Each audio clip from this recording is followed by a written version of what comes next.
এছৱে জাকুবৰ প্ৰতি কেনে ব্যৱহাৰ কৰিছিল? তেওঁ জাকুবক ক্ষমা কৰিব পাৰিলেনে?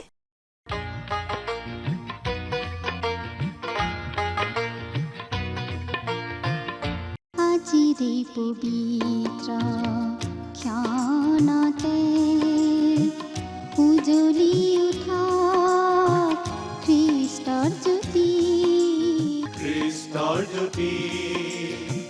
গ্ৰহণ কৰাই ভক্তি বচন এই মাথোন আমাৰ মিনতি গ্ৰহণ কৰাই ভক্তি বচন।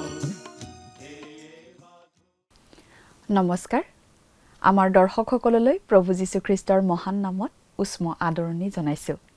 এই ভক্তিবচন অনুষ্ঠানৰ যোগেৰে আপোনালোকক লগ পাই আমি নথৈ আনন্দিত হৈছোঁ। আমাৰ এই ভক্তিবচন অনুষ্ঠানটি হৈছে ধাৰাবাহিক বাইবেল অধ্যয়নৰ অসমীয়া অনুষ্ঠান। গোটেই বাইবেল শাস্ত্ৰখনেই আমি এই অনুষ্ঠানৰ যোগেৰে অধ্যয়ন কৰিম। মাজে মাজে বাইবেলৰ পুৰণি নিয়ম খণ্ডৰ পৰা আৰু মাজে মাজে নতুন নিয়ম খণ্ডৰ পৰা একোখন পুস্তক অধ্যয়নৰ বাবে আমি হাতত ল'ম আৰু পুস্তকখন এফালৰ পৰা পঢ়ি প্ৰতিটো পদৰ ওপৰত অতি সহজ সৰলভাৱে আমি ব্যাখ্যা আগবঢ়াবলৈ চেষ্টা কৰিম।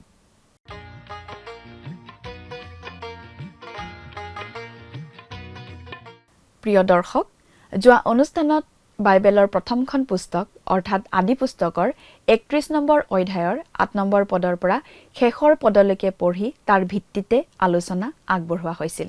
আৰু আজি আমি 32 নম্বৰ অধ্যায়ৰ পৰা চাব খুজিছোঁ। এই 32 নম্বৰ অধ্যায়টোত জাকুবৰ জীৱনৰ এটা অতি গুৰুত্বপূৰ্ণ ঘটনাৰ বিষয়ে পঢ়িবলৈ পাম। মোমায়েক লাবনৰ ঘৰত জাকুবে লেয়া আৰু ৰাহেলক বিয়া কৰালে। তাতে ঈশ্বৰে তেওঁক প্ৰচুৰ পৰিমাণে আশীৰ্বাদ কৰিলে। অৱশেষত ঈশ্বৰে জাকুবক দৰ্শন দি লাবনৰ ঘৰ এৰি পিতৃগৃহলৈ উভতি যাবলৈ ক'লে। নিজৰ ঘৰ এৰি পলাই অহা জাকুবক বৈতেলত ৰাতি সপোনত দেখা দি আশীৰ্বাদ দিয়া ঈশ্বৰে জাকুবক আকৌ দৰ্শন দি লাবনৰ ঘৰ পৰিত্যাগ কৰি যাবলৈ ক'লে। লাবনৰ ঘৰত থকা সময়ত ঈশ্বৰে জাকুবক বিশেষভাৱে আশীৰ্বাদ কৰাত জাকুব অতি চহকী হৈ উঠিছিল। সেই কথাত লাবনৰ ঘৰে জাকুবক অতি হিংসা কৰিব ধৰিছিল। গতিকে তাত থকাটো জাকুবৰ বাবে বৰ অস্বস্তিকৰ হ'ব ধৰিছিল। জাকুবে লাবনৰ অজ্ঞাতে সপৰিয়ালে সেই ঠাই এৰিব লগা হৈছিল। সেই খবৰ পাই লাবনে পিছে পিছে খেদি আহি জাকুবক বাট ভেটা দিলেহি আৰু যুক্তি তৰ্কৰ পিছত দুয়োৰে মাজত চুক্তি হ'ল। মিছপা নামে ঠাইত দুয়োৰে সেই চুক্তি হ'ল। জাকুব নিজৰ পিতৃগৃহৰ পিনে আগবাঢ়িল। তাৰ পিছত তেওঁক প্ৰতাৰণা কৰা ককায়েক এছৌৰ সন্মুখীন হ'ব লাগিব। তাতো জাকুবে নিজৰ বুদ্ধি খটাব লগা হৈছিল। কিন্তু তাতকৈও এটা অতি গুৰুত্বপূৰ্ণ ঘটনা জাকুবৰ জীৱনত ঘটিল। গম নোপোৱাকৈয়ে ঈশ্বৰে সৈতে জাকুবে মালযুদ্ধ কৰিলে আৰু ঈশ্বৰে জাকুবৰ কৰঙনত আঘাত কৰাত জাকুব লেঙেৰা হৈ পৰিল। জাকুবে ঈশ্বৰে সৈতে মালযুঁজ কৰা বাবে ঈশ্বৰে জাকুবৰ নাম ইছৰাইল ৰাখিলে। এনেদৰে জাকুবৰ বংশক ইছৰাইল বংশ বুলি জনা হ'ল। এইবোৰ কথা বহলভাৱে চাবলৈ আহকচোন এতিয়া আমি 32 নম্বৰ অধ্যায়লৈ আগবাঢ়ি যাওঁ। প্ৰিয় শ্ৰোতা, আদি পুস্তকৰ 32 নম্বৰ অধ্যায়টো জাকুবৰ জীৱনৰ এটা উচ্চ বিন্দু আৰু ইয়াকেই তেওঁৰ জীৱনৰ পৰিৱৰ্তনৰ ঠাই বুলি ক'ব পাৰি। কিন্তু ইয়াত আচলতে জাকুবৰ মন পালটন সদৃশ ঘটনা হোৱা বুলি আমি ক'ব নোৱাৰোঁ। তেওঁ মাংসিকভাৱে জীয়াই আছিল, যদিও তেওঁ ঈশ্বৰৰ লোক হৈয়েই আছিল। সেইকাৰণে আমি কোনো মানুহ প্ৰকৃত খ্ৰীষ্টীয় বিশ্বাসী হয় নে নহয় সেই বিষয়ে মত দিওঁতে অতিশয় সাৱধান হ'ব লাগে। বহুতো মানুহ আছে, দেখাত তেওঁলোকক খ্ৰীষ্টীয় বিশ্বাসী যেন নালাগিব পাৰে, কিন্তু তেওঁলোক খ্ৰীষ্টীয় বিশ্বাসী হয় বুলি আমি প্ৰায় খাটাং। তেওঁলোক হয় নে নহয় সেইটো প্ৰভুৰ হাতত। তেওঁলোকে কেৱল খ্ৰীষ্টীয় বিশ্বাসীৰ নিচিনা আচৰণ নকৰে, কথা সেইটোহে।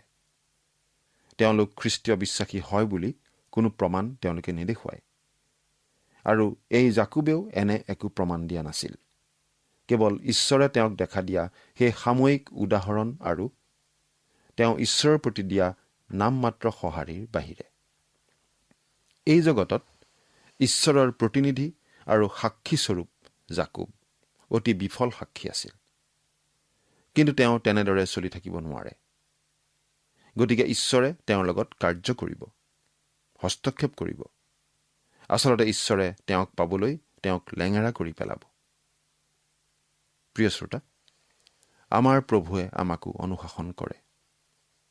বাইবেলত আমি এনেদৰে পঢ়িবলৈ পাওঁ, কিয়নো প্ৰভুৱে যাক প্ৰেম কৰে তেওঁক শাস্তি দিয়ে, আৰু তেওঁ গ্ৰাহ্য কৰা প্ৰতিজন পুত্ৰক কোবায়। ইয়াক তোমালোকে পাহৰিলা। ইব্ৰী 12 নম্বৰ অধ্যায়ৰ 6 নম্বৰ পদ। সেয়ে তেওঁৰ পদ্ধতি তেনেদৰেই অনুশাসন কৰে। লোতো দেখাত ঈশ্বৰৰ সন্তান যেন নাছিল, কিন্তু আচলতে তেওঁ আছিল। কাৰণ পিতৰে কৈছে, আৰু সেই ধৰ্মহীনবিলাকৰ লম্পট আচৰণত দুখ পোৱা যি ধাৰ্মিক লোত তেওঁক ৰক্ষা কৰিলে, কিয়নো সেই ধাৰ্মিকজন তেওঁবিলাকৰ মাজত বাস কৰোঁতে তেওঁবিলাকৰ অধৰ্ম কাৰ্য দেখি শুনি তাৰ কাৰণে দিনে দিনে নিজ ধাৰ্মিক প্ৰাণত বিৰক্তি পালে। তেন্তে সেই ভাৰী কোৱাবিলাককো মৰম নকৰিব। 2 পিতৰ 2 নম্বৰ অধ্যায়ৰ 7 আৰু 8 নম্বৰ পদ। কিন্তু আমি ক'ব পাৰোঁ, লোত জুইৰ মাজেদি পাৰ হ'ব লগা হৈছিল। তেওঁ ছদোম আৰু গমোৰাৰ জুইৰ পৰা হাত সাৰিছিল, কিন্তু প্ৰভুৱে তেওঁক পৰীক্ষাৰ জুইৰ মাজেৰে গমন কৰাইছিল। আৰু এইটো জাকুবৰো অভিজ্ঞতা আছিল। তেওঁ ডিগ্ৰী অৰ্জন কৰিব লগা হৈছিল কঠিন আঘাতৰ মহাবিদ্যালয়ত। সেই মহাবিদ্যালয়ৰ সৰ্বেসৰ্বা আছিল তেওঁৰ বৃদ্ধ মোমাই লাবন। ডিগ্ৰী প্ৰদান কৰা দিনাখন জাকুবে অতি দুখ লগা ধৰণৰ বক্তৃতা দিলে। সেই ডিগ্ৰী পাবলৈ তেওঁৰ 20 বছৰ লাগিল, আৰু তাৰ বাবে তেওঁ যথেষ্ট কষ্ট কৰিব লগা হ'ল। বৃদ্ধ লাবনে প্ৰয়োজনীয় অৰ্হতা 10 বাৰ সলনি কৰিলে। প্ৰতি 2 বছৰৰ মূৰে মূৰে জাকুবে মোমাই লাবনৰ সৈতে একোটা নতুন চুক্তি কৰিব লগা হৈছিল, আৰু সেই চুক্তি সদায় জাকুবৰ বাবে লোকচানজনক আছিল। এয়েই আছিল জাকুবৰ অভিজ্ঞতা। আমি এতিয়া ঈশ্বৰে জাকুবক দিয়া এটা বিশেষ পৰীক্ষামূলক শিকনিৰ কথা পাওঁ। কাৰণ জাকুবে ঈশ্বৰক প্ৰতিনিধিত্ব কৰিব লাগিব। ঈশ্বৰে তেওঁৰ লগত বিশেষ ধৰণৰ কাৰ্য কৰিব, আৰু এই 32 নম্বৰ অধ্যায়ত ঈশ্বৰে জাকুবৰ জীৱনত বিশেষভাৱে আত্মপ্ৰকাশ কৰা আমি পাওঁ। আমি প্ৰথমতে এই শাস্ত্ৰপদটো এই অধ্যায়টোৰ ওপৰত লিখি ৰাখিব বিচাৰোঁ। শাস্ত্ৰপদটো হৈছে যিচয়া 40 নম্বৰ অধ্যায়ৰ 29 নম্বৰ পদ। তেওঁ ক্লান্ত হোৱা লোকক শক্তি দান কৰে, আৰু বল নোহোৱাবিলাকক অধিক বল দান কৰে। যিচয়া 40 নম্বৰ অধ্যায়ৰ 29 নম্বৰ পদ। আৰু এইটো আছিল জাকুবৰ অভিজ্ঞতা। এতিয়া বাইবেলৰ পৰা পঢ়ি দিম। আদি পুস্তক 32 নম্বৰ অধ্যায়ৰ 1 আৰু 2 নম্বৰ পদ। পাছে জাকুব বাটত যাওঁতে যাওঁতে ঈশ্বৰৰ দূতবিলাকে তেওঁৰ লগত সাক্ষাৎ কৰিলে। তাতে জাকুবে সিবিলাকক দেখি ক'লে, এইবিলাক ঈশ্বৰৰ সৈন্যসমূহ। এই হেতুকে সেই ঠাইৰ নাম মহনঈম অৰ্থাৎ সৈন্যসমূহ ৰাখিলে। ঈশ্বৰে জাকুবৰ লগত পোনপটীয়াকৈ কাৰ্য কৰিব ধৰিছে, যাতে তেওঁৰ জীৱনত ফল উৎপন্ন হয়, আৰু তেওঁ ঈশ্বৰৰ প্ৰতি প্ৰকৃত অৰ্থত সেৱা আৰু সাক্ষ্য আগবঢ়াব পাৰে। এতিয়া 3 পৰা 5 নম্বৰ পদলৈকে পঢ়ি দিম।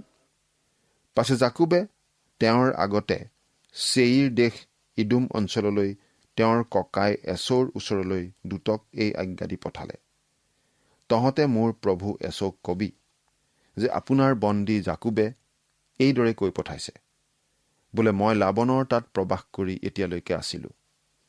তাতে মোৰ গৰু গাধ মেৰ ছাগ আৰু বন্দী বেটীও হ'ল, আৰু মই প্ৰভুৰ দৃষ্টিত অনুগ্ৰহ পাবৰ নিমিত্তে মোৰ প্ৰভুলৈ সংবাদ পঠাইছোঁ। জাকুব এতিয়াও চালাক হৈয়ে আছে, নহয়নে বাৰু? আনকি লাবনৰ সৈতে হোৱা অভিজ্ঞতাৰ পাছতো তেওঁ সৈমান হোৱা নাই। তেওঁ নিজ দেশলৈ উভতি আহি আছে, আৰু তেওঁৰ মনত পৰিছে 20 বছৰ আগতে এছৌৱে তেওঁৰ প্ৰতি খং প্ৰকাশ কৰি থকাৰ কথা। মন কৰক, জাকুবে দাসবোৰ পঠিয়াইছে, আৰু তেওঁলোকক এই বুলি পৰামৰ্শ দিছে, যেতিয়া তোমালোকে মোৰ ভাই এছৌক লগ পোৱা, তেতিয়া ক'বা, মোৰ প্ৰভু এছৌ। মুঠতে সেই কথা ক'বাই। আৰু তাৰ পাছত নিজৰ বিষয়ে সিহঁতক এই বুলি ক'বলৈ কৈছে, আপোনাৰ দাস জাকুব। জাকুবে আগতে তেনেদৰে কথা কোৱা নাছিল। তেওঁ জ্যেষ্ঠাধিকাৰ পাবলৈ কুট কৌশল খটুৱাইছিল আৰু এছৌৰ আশীৰ্বাদ চুৰ কৰিছিল। জাকুব অতি কুটকৌশলী আছিল, কিন্তু এতিয়া তেওঁৰ কথা অলপ বেলেগ হৈছে। আমি ভাবোঁ যে তেওঁ মোমায়েক লাবনৰ পৰা কিছু কথা শিকিলে। মোৰ প্ৰভু এছৌ, আপোনাৰ দাস জাকুব। 6 নম্বৰ পদ। পাছে দূতবিলাকে জাকুবৰ ওচৰলৈ উভতি আহি ক'লে, বোলে আমি আপোনাৰ ককাইৰা এছৌৰ তলৈকে গৈ আহিলোঁ। তেওঁ 400 মানুহ লগত লৈ আপোনাৰে সৈতে সাক্ষাৎ কৰিবলৈ আহিছে। এই খবৰটোৱে জাকুবক বৰ ভয় খুৱাইছিল, কাৰণ ইয়াৰ অৰ্থনো কি তেওঁ বুজি পোৱা নাছিল। এছৌৱে দাসকেইজনৰ আগত নিজৰ মনোভাৱ প্ৰকাশ কৰা নাছিল। আমি ভাবোঁ জাকুবে তেওঁলোকক খৰচি মাৰি মাৰি সুধিছিল, তোমালোকে বাৰু কিবা শত্ৰুতাৰ ভাৱ বা মোৰ প্ৰতি কিবা ঘিণ বা তিক্ততাৰ ভাৱ মন কৰিছিলা নেকি? আমি ভাবোঁ এজন দাসে নিশ্চয় কৈছিল, নাই, আপুনি তেওঁক লগ ধৰিবলৈ অহা শুনি তেওঁক সন্তুষ্ট হোৱা যেনেই দেখা গৈছিল। এতিয়া তেওঁ আপোনাক লগ পাবলৈ আহি আছে।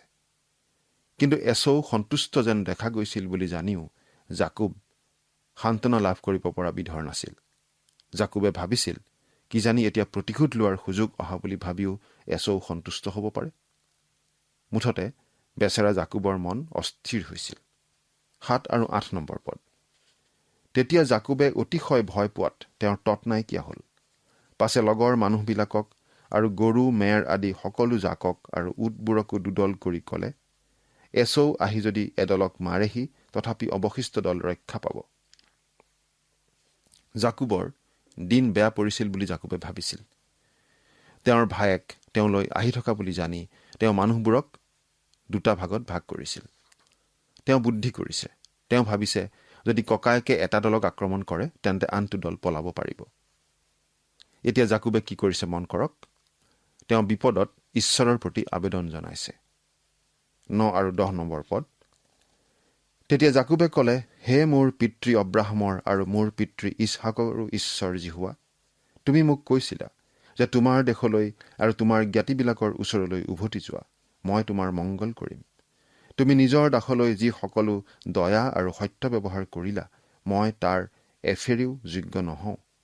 কিয়নো মই হাতৰ লাখুটিডালিৰে মাথোন এই জৰ্দন নদী পাৰ হৈ গৈছিলোঁ, কিন্তু এতিয়া মই দুদল হলো।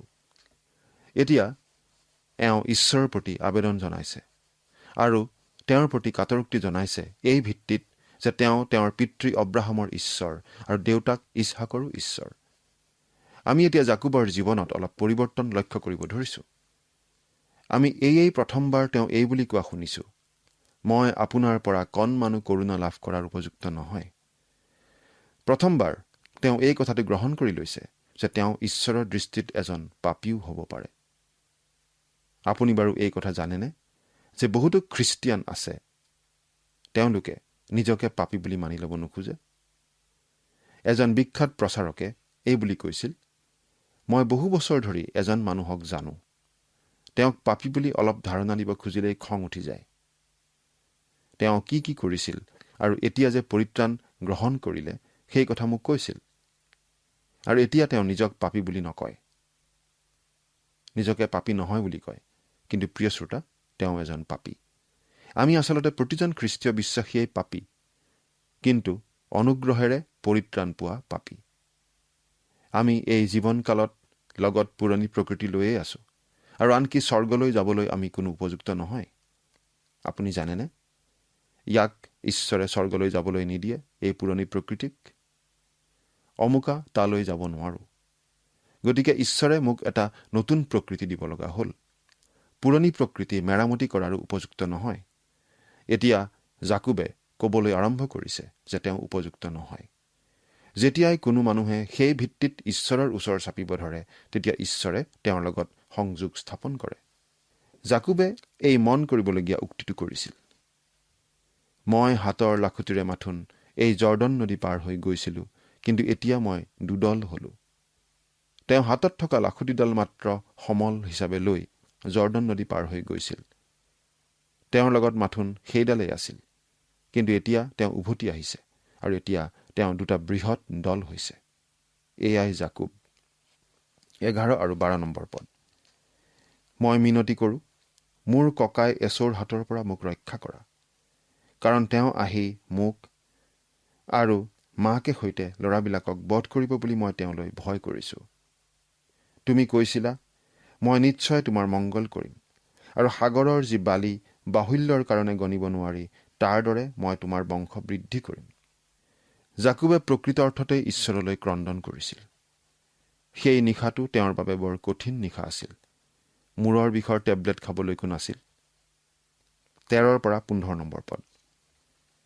পাছে জাকুবে সেই ৰাতি তাতে থাকি তেওঁৰ হাতত থকা সম্পত্তিৰ পৰা 200 মাইকী ছাগলী আৰু 20টা মতা ছাগ, 200 মাইকী মেৰ আৰু 20টা মতা মেৰ ছাগ, আৰু পোৱালীয়ে সৈতে 30জনী ক্ষীৰতী উট, 40জনী গাই গৰু আৰু 10টা ভতৰা গৰু, 20জনী গাধী আৰু 10টা গাধ পোৱালী, এই সকলোকে ককায়েক এছৌৰ নিমিত্তে উপহাৰ স্বৰূপে লৈ জাকুবে এতিয়া যথেষ্ট উদাৰ মনোভাৱ প্ৰদৰ্শন কৰিব ধৰিছে। 16 নম্বৰ পদ। এক জাক তেওঁৰ এটা এটা বন্দীৰ হাতত সোধাই দি সিহঁতক এই আজ্ঞা দিলে, বোলে তহঁত মোতকৈ আগেয়ে যা হওক, আৰু ইজাক সিজাকৰ মাজত ঠাই ৰাখি ৰাখি যাবি হওক। এয়া জাকুবৰ কৌশল। তেওঁ তেওঁৰ ককায়েকলৈ এজাক উপহাৰ হিচাপে পঠিয়াই দিব। যেতিয়া প্ৰথম জাকটো আহি পাব, তেতিয়া এছৌৱে সুধিব, এইবোৰ কি? দাসবিলাকে ক'ব, আমি আপোনাৰ ভাই জাকুবৰ পৰা আপোনালৈ উপহাৰ আনিছোঁ।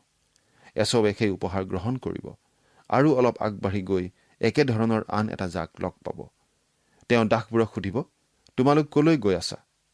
তেওঁবিলাকে ক'ব, আমি ভায়েক জাকুবৰ এই উপহাৰবোৰ লগত লৈ এছৌক লগ পাবলৈ গৈ আছোঁ। তেতিয়া তেওঁ ক'ব, ময়েই এছৌ। এছৌ আহি জাকুব আৰু পৰিয়াল থকা ঠাই পায়হি মানে এছৌৰ মনটো বহুখিনি কোমলিব। জাকুবে ঈশ্বৰক প্ৰাৰ্থনা কৰিছে আৰু এই কথা সোঁৱৰাই দিছে, তুমি মোক মোৰ দেশলৈ উভতি আহিবলৈ কৈছিলা, তুমি মোক সুৰক্ষা দিবা বুলি কৈছিলা। কিন্তু তেওঁ ঈশ্বৰৰ কথা বিশ্বাস কৰিছেনে? নাই কৰা। তেওঁ নিজে আগবাঢ়ি গৈ এই ব্যৱস্থাবিলাক কৰিছে আৰু তেওঁ ঈশ্বৰত ভৰসা নকৰাটো প্ৰকাশ পাইছে। বহু সময়ত আমিও তেনেকুৱা কৰোঁ। আমি প্ৰাৰ্থনাৰে ঈশ্বৰৰ আগলৈ আমাৰ বোজাবিলাক লৈ যাওঁ, কিন্তু প্ৰাৰ্থনা কৰাৰ পাছত বোজাবোৰ আকৌ কান্ধত তুলি লৈ আমি আগবাঢ়িব ধৰোঁ। আমি প্ৰকৃত অৰ্থত তেওঁক বিশ্বাস নকৰোঁ। কৰোঁ জানো? আমি যেনেদৰে কৰা উচিত তেওঁত তেনেদৰে আস্থা নাৰাখোঁ। এতিয়া 17 পৰা 20 নম্বৰ পদ পঢ়ি দিম। পাছে তেওঁ প্ৰথমটো বন্দীক এই আজ্ঞা দিলে, বোলে মোৰ ককাই এছৌৱে তোক লগ পাই যেতিয়া সুধিব যে তই ক'ৰ মানুহ, কলৈ যাৱ, আৰু আগত থকা সেইবোৰ বা কাৰ, তেতিয়া তই কবি যে আপোনাৰ বন্দী জাকুবৰ। এইবোৰ মোৰ প্ৰভু এছৌলৈ দি পঠোৱা উপহাৰ, আৰু চাওকচোন তেওঁ আমাৰ পাছতে। এইদৰে দ্বিতীয় তৃতীয় আদি কৰি জাকবোৰৰ পাছত যোৱা আটাইকে তেওঁ আজ্ঞা দি ক'লে, এছৌক লগ পালে তহঁতে এই একেদৰেই কৰিবি হওক। তাত বাজে আৰু কবি, চাওকচোন আপোনাৰ বন্দী জাকুবো আমাৰ পাছতে, কিয়নো তেওঁ মনত ভাবিলে যে মোৰ আগে আগে যোৱা সেই উপহাৰৰ দ্বাৰাই তেওঁৰ মুখ প্ৰসন্ন কৰি পাছে তেওঁৰে সৈতে দেখা দেখি হ'মগৈ, তাতে কিজানি তেওঁ মোলৈ অনুগ্ৰহ কৰিব পাৰে। এছৌৱে এটাৰ পাছত এটাকৈ জাক পাব, আৰু এইটোৱেই জাকুবৰ পৰিকল্পনা। 21 পৰা 23 নম্বৰ পদলৈকে পঢ়ি দিম। এইদৰে তেওঁৰ আগেয়ে উপহাৰ গ'ল, কিন্তু তেওঁ নিজে সেই ৰাতি তেওঁৰ ছাউনিৰ মাজতে থাকিল। পাছে তেওঁ সেই ৰাতিয়েই উঠি তেওঁৰ 2জনী ভাৰ্যা, 2জনী বেটী আৰু তেওঁৰ 11টা পুতেককো পাৰ ঘাটেদি জব্বুক জুৰি পাৰ কৰালে। তেওঁ সিবিলাকক লৈ সিপাৰলৈ পঠাই দিলে আৰু তেওঁৰ সকলো দ্ৰব্যও পঠাই দিলে। এইটো জাকুবৰ জীৱনৰ অতি গুৰুত্বপূৰ্ণ অভিজ্ঞতাৰ নিশা। তেওঁ জব্বুক জুৰি পাৰ হোৱা ঠাইখিনি অতি নিৰ্জন। তেওঁ বৰ সুখী নাছিল। তেওঁৰ মনত আছিল ভয় আৰু সন্দেহ। দেখিছেনে, কুকৰ্মৰ ফলে লগ এৰা নাই। তেওঁ এছৌক বেয়া ব্যৱহাৰ কৰিছিল। সেইদৰে জ্যেষ্ঠাধিকাৰ আৰু আশীৰ্বাদ আজুৰি ল'বলৈ ঈশ্বৰে জাকুবক কোৱা নাছিল। ঈশ্বৰে তেওঁক দিলেহেঁতেন। সেই নিশা জাকুবে সকলোকে জব্বুক জুৰি পাৰ কৰাই পঠালে আৰু নিজে অকলে থাকিল, যাতে যদি তেওঁৰ ককায়েক এছৌ আহে, তেওঁ জাকুবক বধ কৰিলেও তেওঁৰ পৰিয়াল বাচি যায়। গতিকে জাকুব অকলে আছিল। 24 নম্বৰ পদ। পাছে জাকুব তাত অকলেই ৰ'ল। তেতিয়া এজন পুৰুষে ৰাতিপুৱালৈকে তেওঁৰে সৈতে মালযুদ্ধ কৰিলে। এই মালযুদ্ধৰ কথালৈ আহোঁতে আমি কেইবাটাও কথা স্পষ্ট কৰিব খুজিছোঁ। বহুতে কয় জাকুবে মালযুঁজটো কৰিছিল। আচলতে কাৰো লগত যুঁজ কৰাৰ মন জাকুবৰ নাছিল। তেওঁৰ পিছপিনে আছিল মোমায়েক লাবন, সন্মুখত ককায়েক এছৌ। জাকুব দুয়োজনৰেই সমকক্ষ নহয়। তেওঁ এতিয়া কোনোপিনে যাব নোৱাৰা যেন হৈছিল। তেন্তে সেই নিশা তৃতীয়জন প্ৰতিদ্বন্দ্বী তেওঁ বিচাৰিবনে? নিবিচাৰে বুলিয়েই আমি ভাবোঁ। জাকুব আচলতে কোনো মালযুঁজাৰু নহয়। আমি প্ৰথমতেই সেই কথাটো স্পষ্ট কৰি দিব বিচাৰিছোঁ। সেই নিশা তেওঁ অকলে আছিল, কাৰণ তেওঁ অকলেই থাকিব বিচাৰিছিল। কোনো যুঁজ তেওঁ আশা কৰা নাছিল। প্ৰশ্নটো হ'ল, সেই নিশা জাকুবৰ লগত কোনে যুদ্ধ কৰিছিল? এই বিষয়ে বহুতো জল্পনা কল্পনা আছে, কিন্তু আমি ভাবোঁ সেইজন আছিল মানুহৰূপে জন্ম লোৱাৰ আগৰ খ্ৰীষ্ট। হোছেয়াৰ ভাৱবাণীত এই বিষয়ে অলপ ইংগিত আছে। হোছেয়া 12 নম্বৰ অধ্যায়ৰ 1-5 নম্বৰ পদত আমি এই বুলি পঢ়িবলৈ পাওঁ, ইফ্ৰইমে বায়ু আহাৰ কৰে আৰু পূবৰ বতাহক খেদি যায়। তেওঁ অনবৰত মিছা কথা আৰু অত্যাচাৰ বঢ়ায়। তেওঁবিলাকে অচুৰে সৈতে নিয়ম বান্ধে আৰু মিছৰলৈ তেল পঠাই দিয়ে। জিহুদাৰ ওপৰতো জিহুৱাৰ গোচৰ আছে। তেওঁ জাকুবক তেওঁৰ আচৰণ অনুসাৰে দণ্ড দিব, তেওঁৰ কাৰ্য অনুসাৰে তেওঁক প্ৰতিফল দিব। গৰ্ভৰ ভিতৰত জাকুবে তেওঁৰ ককায়েকৰ গুৰুৱাত ধৰিছিল আৰু নিজ শক্তিৰে ঈশ্বৰৰ লগত যুদ্ধ কৰিছিল। এনেকি তেওঁ দূতজনাৰ লগত যুদ্ধ কৰি জয়ী হৈছিল। তেওঁ সেইজনাৰ ওচৰত কান্দিলে আৰু মিনতি কৰিলে। জিহুৱাই তেওঁক বৈত এলত পালে আৰু সেই ঠাইত জিহুৱাই আমাৰে সৈতে কথা বাৰ্তা হ'ল। তেওঁ জিহুৱা, বাহিনীবিলাকৰ ঈশ্বৰ। জিহুৱা তেওঁৰ নাম। জিহুৱা তেওঁৰ নাম। অৰ্থাৎ সেই নিশা জাকুবৰ সৈতে যুদ্ধ কৰাজন জিহুৱা, অৰ্থাৎ খ্ৰীষ্ট ৰূপে জন্ম লোৱাৰ আগৰ খ্ৰীষ্ট। 25 নম্বৰ পদ, সেই পুৰুষে তেওঁক জিকিব নোৱাৰা যেন দেখি তেওঁৰ কৰঙনৰ জোৰা চুলে। তাতে জাকুবে যুঁজোতে তেওঁৰ কৰঙনৰ জোৰা লৰিল। জাকুবে সহজে এৰি নিদিয়ে। তেওঁ তেনেধৰণৰ লোক নহয়, কিন্তু তেওঁৰ বিৰুদ্ধে যুঁজিলে। অৱশেষত তেওঁৰ সৈতে যুঁজাজনে তেওঁক লেঙেৰা কৰিলে। 26 নম্বৰ পদ, তেতিয়া সেই পুৰুষজনাই ক'লে, মোক এৰি দিয়া, কিয়নো ৰাতিপুৱাল। তাতে তেওঁ ক'লে, আপুনি মোক আশীৰ্বাদ নকৰিলে মই আপোনাক এৰি দিব নোৱাৰো। এতিয়া কি হ'ব? জাকুব কেৱল ওলমি আছে আৰু যুঁজ কৰা নাই। তেওঁ সেইজনাত কেৱল ধৰি আছে। তেওঁ দেখিলে ঈশ্বৰৰ সৈতে যুঁজি নাইবা ঈশ্বৰক প্ৰতিৰোধ কৰি একো লাভ নাই। তেওঁৰ সৈতে ওলমি থাকিলেহে তেওঁৰ সৈতে আগবাঢ়িব পাৰি। অব্ৰাহামে সেইটো শিকিছিল আৰু ঈশ্বৰৰ কথাত হয়ভৰ দিছিল। তেওঁ ঈশ্বৰৰ কথা বিশ্বাস কৰিছিল আৰু সেইটোকে তেওঁৰ ধাৰ্মিকতা বুলি ধৰা হৈছিল। অব্ৰাহামে ধৰিবলৈ একো নাপাই ঈশ্বৰকেই ধৰিছিল। প্ৰিয় শ্ৰোতা, যদি আপোনাৰ তেনে অৱস্থা হয়, ঈশ্বৰত আস্থা ৰাখক। যদি আপুনি তেওঁত ধৰি থাকিবলৈ ইচ্ছুক, তেওঁ আপোনাক সহায় কৰিবলৈ সাজু আছে। 27 আৰু 28 নম্বৰ পদ, সেই পুৰুষজনাই আৰু ক'লে, তোমাৰ নাম কি? তেওঁ ক'লে, জাকুব। তাতে পুৰুষজনাই ক'লে, তোমাক জাকুব নামেৰে আৰু মতা নহ'ব, কিন্তু ইছৰাইল, ঈশ্বৰৰ লগত যুঁজ কৰোতা বুলিহে মতা হ'ব, কিয়নো তুমি ঈশ্বৰে সৈতে আৰু মানুহে সৈতেও যুঁজ কৰিলা আৰু জিকিলা। তেওঁ এতিয়া আৰু প্ৰবঞ্চক জাকুব নহয়, তেওঁ ইছৰাইল। 29 আৰু 30 পদ, তেতিয়া জাকুবে তেওঁক সুধিলে, আপোনাৰ বা নাম কি? কওকচোন। তাতে সেই পুৰুষজনাই ক'লে, মোৰ নামনো তুমি কিয় সোধা? এই বুলি সেই ঠাইতে তেওঁক আশীৰ্বাদ কৰিলে। তেতিয়া জাকুবে সেই ঠাইৰ নাম পনিয়েল, ঈশ্বৰৰ মুখ ৰাখিলে, কিয়নো তেওঁ ক'লে, মই ঈশ্বৰক সন্মুখাসন্মুখীকৈ দেখা পালতো মোৰ প্ৰাণ ৰক্ষা পৰিল। জাকুবে জিহুৱাৰ দূত অৰ্থাৎ মানুহৰূপে জন্ম লোৱাৰ আগৰ খ্ৰীষ্টক দেখিলে। প্ৰিয় শ্ৰোতা, জাকুবক পাবলৈ ঈশ্বৰে তেওঁক লেঙেৰা কৰিব লগা হ'ল আৰু তেনেদৰেই জাকুবক পালে। প্ৰথমতে জাকুবে এৰি দিব খোজা নাছিল, সেয়ে তেওঁৰ স্বভাৱ। তেওঁ অলপ মাল যুঁজ জানিছিল আৰু ভাবিছিল অলপ যুঁজি লাহে লাহে জিকিব। অৱশ্যে জিকিব নোৱাৰিব বুলি বুজি পালে, কিন্তু হাৰ মানিব নোখোজে। গতিকে ঈশ্বৰে কি কৰিলে? ঈশ্বৰে ইচ্ছা কৰিলে মুহূৰ্ততে জাকুবৰ হাত বন্ধ কৰিব পাৰিলেহেঁতেন, কিন্তু জাকুবৰ ইচ্ছা শক্তি বন্ধ কৰিব নোৱাৰিলেহেঁতেন। জাকুব বশ হ'বলৈ সাজু নাছিল। ঈশ্বৰে কি কৰিলে? কেৱল মাত্ৰ আঙুলিৰে জাকুবৰ কৰঙন স্পৰ্শ কৰিলে আৰু জাকুব অসহায় হৈ পৰিল। ঈশ্বৰে জাকুবৰ হাত দুখন বন্ধ কৰি ধৰা নাই। জাকুবে তেওঁক ধৰি থাকিল। ঈশ্বৰে ক'লে, এৰি দিয়া। জাকুবে ক'লে, নাই, মোক তোমাৰ আশীৰ্বাদ লাগে। তেওঁ ঈশ্বৰত ওলমি আছে। যুঁজবাগৰ শেষ হ'ল। এতিয়াৰ পৰা জাকুবে এটা আত্মিক স্বভাৱ প্ৰদৰ্শন কৰিব। ঈশ্বৰৰ ওপৰত নিৰ্ভৰ কৰিব। এই পৰিৱৰ্তনটো চকুৰ প্ৰচাৰতে আপোনাৰ চকুত নপৰিব পাৰে। মনোবৈজ্ঞানিকসকলে কয় যে আমাৰ স্নায়ুবিলাকত কিছুমান বিশেষ সংযোগ ঘটি থকা বাবে আমি কিছুমান কাম অভ্যাসবশত কৰোঁ। জাকুবেও পুৰণি অভ্যাসমতে কাম কৰা মাজে মাজে আমি দেখিবলৈ পাম। কিন্তু এতিয়াৰে পৰা আমি তেওঁত নতুনত্ব এটা দেখিবলৈ পাম আৰু আমি বুজি পামগৈ যে তেওঁ ঈশ্বৰৰ মানুহ। প্ৰথমতে তেওঁক আমি ঘৰত আৰু হাৰণত মাংসিক ভাৱৰ মানুহৰূপে পাইছিলোঁ। ইয়াত পনিয়েলত জবুকজুৰিৰ পাৰত তেওঁক যুঁজ কৰা হিচাপত পাইছোঁ। ইয়াৰ পাছত একেবাৰে মিছৰলৈ যোৱালৈকে তেওঁক আমি বিশ্বাসৰ লোক হিচাপে পাওঁ।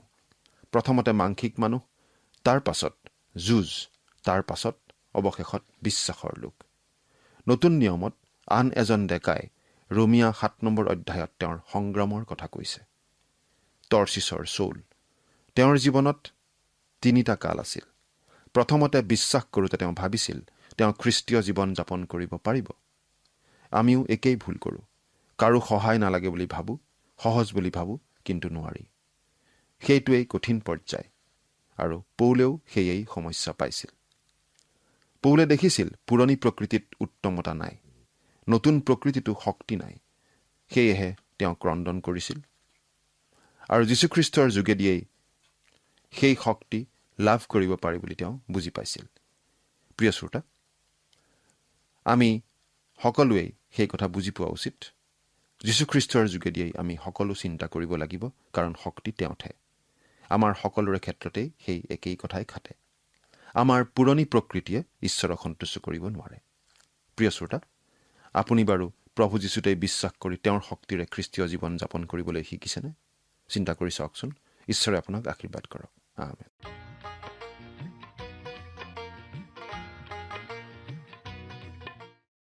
ইমান বছৰৰ পিছত জাকুব ঘৰলৈ উভতিছিল। তেওঁৰ মাক ৰিবেকাৰ ইতিমধ্যে মৃত্যু ঘটিছে। ককায়েক এছৰ প্ৰতি কৰা প্ৰবঞ্চনাৰ কথাটো জাকুবে পাহৰা নাই আৰু ককায়েকৰ মনত ভালৰি লগাবলৈ জাকুবে নিজৰ প্ৰখৰ বুদ্ধি আকৌ কামত খটুৱাইছিল। মোমায়েক লাবনৰ চতুৰালিৰ আগত নিজে লটিঘটি খায়ো জাকুবৰ বুদ্ধি কিন্তু ভুদা হৈ যোৱা নাছিল। অৱশ্যে এইবাৰ ককায়েকক প্ৰতাৰণা কৰিবৰ বাবে নহয়, নিজক ককায়েকৰ পৰা বচাবৰ বাবেহে জাকুবে সেই বুদ্ধি ব্যৱহাৰ কৰিছিল। কিন্তু জাকুবে এতিয়া বিপদৰ সময়ত ঈশ্বৰৰ আগত প্ৰাৰ্থনা কৰিবলৈ শিকিছে। জাকুবে সকলোকে আগে আগে পঠিয়াই নিজে অকলে থকা অৱস্থাত জাবুকজুৰিৰ পাৰত পনিয়েল নামে ঠাইত ঈশ্বৰৰ সৈতে মুখামুখি হ'ল আৰু সেই ঘটনাটোৱে জাকুবক সম্পূৰ্ণৰূপে পৰিৱৰ্তিত কৰিলে আৰু জাকুব হৈ পৰিল এজন বিশ্বাসী। তাৰ পাছতে আমি দেখিবলৈ পালো জাকুবৰ আঁচনি সিদ্ধ হ'ল আৰু ককায়েক এছৌৱে একো অন্যায় নকৰিলে, বৰং তেওঁ আহি জাকুবক সাৱটিহে ধৰিলে। পৰৱৰ্তী অনুষ্ঠানত এই বিষয়ে জানিবলৈ পাম। আজিলৈ আমি ইমানতে সামৰিব খুজিছোঁ। আহকচোন সামৰণিত খন্তেক সময় প্ৰাৰ্থনাত মূৰ দুৱাওঁ। স্বৰ্গত থকা অতি মৰমীয়াল দয়ালু পিতৃ ঈশ্বৰ, প্ৰভু তোমাক ধন্যবাদ দিওঁ। প্ৰভু তুমি সুন্দৰ সময় প্ৰত্যেককে দান কৰাৰ বাবে। দয়ালু মৰমীয়াল পিতৃ ঈশ্বৰ, এই সময়তে প্ৰাৰ্থনা কৰিছোঁ প্ৰতিজন দৰ্শকসকলৰ বাবে। প্ৰভু তোমাৰ বাক্য বুজি পোৱাত তেওঁলোকক তুমি সহায় কৰিবা আৰু বিশেষকৈ এই সময়তে প্ৰাৰ্থনা কৰিছোঁ তেওঁলোকৰ বাবে যদি প্ৰভু কোনো সমস্যাত আছে, সেই সমস্যাৰ পৰা তেওঁলোকক প্ৰভু তুমি উদ্ধাৰ কৰা পিতা। আৰু যদি কোনো প্ৰভু তোমাৰ সন্তান ৰোগত আক্ৰান্ত হৈ আছে, সেই সকলো ৰোগৰ পৰা তেওঁলোকক প্ৰভু তুমি সুস্থতা দান কৰিবা আৰু সকলো সময়তে তেওঁলোকে যাতে তোমাতেই বিশ্বাস ৰাখি প্ৰভু তোমাত যাতে বিশ্বাসেৰে প্ৰভু চলি যাব পাৰিব, তেনে আশীৰ্বাদ কৰা। এই সকলো যাচনা মহান ত্ৰাণকৰ্তা প্ৰভু যীশুখ্ৰীষ্টৰ নামত অৰ্পণ কৰিলোঁ। আমেন। যোৱা অনুষ্ঠানত প্ৰচাৰিত প্ৰশ্নটিৰ শুদ্ধ উত্তৰটো হৈছে অপশ্যন চি, 20 বছৰ। আজিৰ অনুষ্ঠানৰ ওপৰত আধাৰিত প্ৰশ্নটি হৈছে এছৌৱে কিমান মানুহ লগত লৈ জাকুবক সাক্ষাৎ কৰিবলৈ আহিছিল? Option A 100, option B 200, option C 300, option D 400। প্ৰিয় দৰ্শক, আজিৰ প্ৰশ্নৰ সঠিক উত্তৰটো আজি সন্ধিয়া 6 বজাৰ আগেয়ে আপোনাৰ নাম আৰু ঠিকনাৰে সৈতে আমালৈ 7429840242 নম্বৰত SMS নাইবা হোৱাটছআপৰ যোগে প্ৰেৰণ কৰক। প্ৰিয় দৰ্শক, আপুনি যদি আমাৰ এই অনুষ্ঠানৰ যোগেদি আশীৰ্বাদপ্ৰাপ্ত হৈছে আৰু আমাৰ লগত কথা পাতিবলৈ বিচাৰিছে বা আপোনাক প্ৰাৰ্থনাৰ সহায়ো পৰামৰ্শ লাগে, তেন্তে আমালৈ 7429840242 এই নম্বৰত পোনপটীয়াকৈ ফোন কৰিব পাৰিব। ধন্যবাদ।